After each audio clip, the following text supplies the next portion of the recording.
जंगल में पिछले उत्सव के बाद सभी जानवर बहुत खुश थे। शेर राजा की पार्टी ने सबके दिलों में दोस्ती और मस्ती की यादें छोड़ दी थीं। लेकिन कुछ ही दिनों बाद जंगल में एक नई मुसीबत आ गई। एक बड़ा और अजीब सा जानवर जंगल में घुस आया। उसे पहले किसी ने नहीं देखा था और उसका नाम था राक्षसी भालू। बहुत ही खतरनाक था। वह जंगल के पेड़ों को गिरा रहा था और सभी जानवर डर के मारे छुपने लगे। शेर राजा को इस बारे में पता चला तो वह तुरंत अपनी सेना को बुलाकर एक योजना बनाने लगा। ने सबसे पहले अपने सबसे करीबी दोस्तों को बुलाया।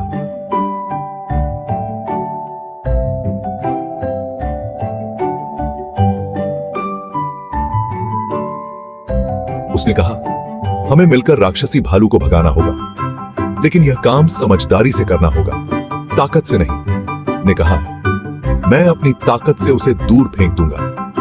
बोला, मैं ऊपर से उड़ते हुए देखूंगा कि वह कहां छुपा है। ने कहा, मैं पेड़ों पर चढ़कर उसे चकमा दूंगा।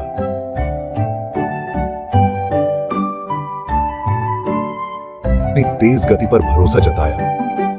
मैं उसकी हरकतों का पता लगाऊंगा। शेर राजा ने सभी की बात सुनी और कहा, यह अच्छा है, लेकिन हमें मिलकर काम करना होगा।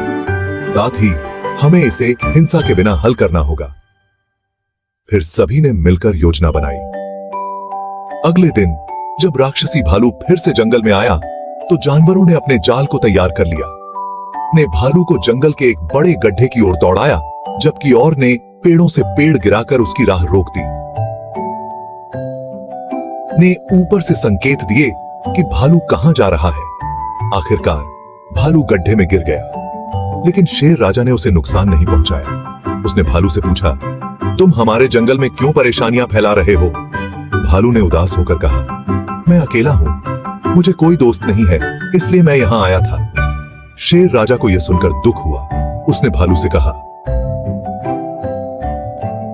अगर तुम हमारे साथ शांति से रहोगे तो हम तुम्हें दोस्त बना लेंगे।